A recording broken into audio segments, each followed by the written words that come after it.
सच्चिदानंद रूपाय विश्वोत्पत्त्यादि Hathaway तापत्रय विनाशाय श्री कृष्णाय वयं नमः।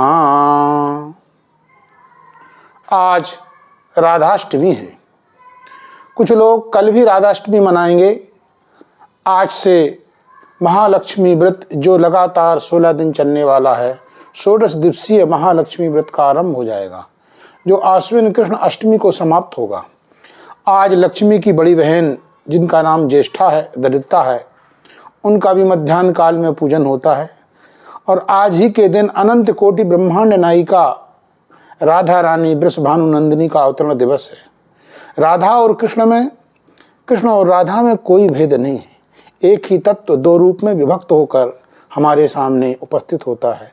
श्रीमद् भागवत में कहीं भी राधा जी के नाम का उल्लेख प्राप्त नहीं होता, और इसलिए भी उल्लेख प्राप्त नहीं होता है कि राधा रानी का नाम लेने मात्र से सुखदेव जी को 6 मास की समाधि लग जाती थी। राधा नाम मात्रेणो मूर्छा 6 मास की भवेद।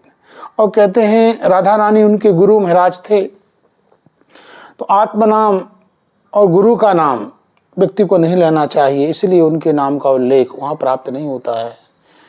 तो भगवान की एक मणिस्तंभ में लीला है।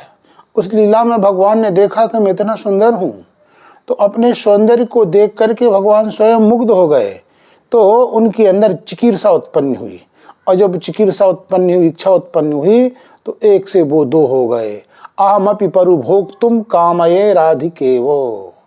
मैं, आप समझ ली, स्वयं अपने स्वरूप का दर्शन करना चाहते थे, तो 2 रूप में भगवान विभक्त हो गए। एक रूप हो गया कृष्ण का, जो काला भाग था वो कृष्ण हो गया, और जो गौड़ वर्ण था वो राधा रानी के रूप में अवतरण हुआ। इसलिए आप देखेंगे कि अष्टमी के दिन ही भगवान श्री कृष्ण का अवतरण होता है, और अष्टमी के दिन ही राधा रानी का अवतरण होता है। तो ये 15 दिन बाद राधा रानी आती हैं। जब भगवान के मन में चिकीर्षा उत्पन्न हो जाती है, तो श्री गर्ग जी वृषभानु जी को बता रहे हैं और कह रहे हैं कि एक समय की बात है कि मैं गंधमादन पर्वत पर अपने शिष्यों के साथ विराजमान था। तो भगवान नारायण के मुख से मैंने सुना, सामवेद का सारांश वह बता रहे थे। उस सामवेद के सारांश में उन्होंने राधा नाम की व्याख्या की। राधा में 2 अक्षर रा और धा, और रा के उत्तर में आ है और धा के उत्तर में आ है।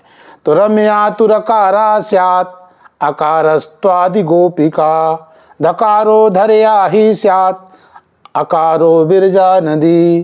तो जो राधा में रकार है वो साक्षात रमा है, लक्ष्मी है, और उसके उत्तर में जो अकार है, अकारस्तु स्यात् गोपिका, आदि गोपिका, सारी की सारी गोपिकाओं का प्रतिनिधि वह अकार है।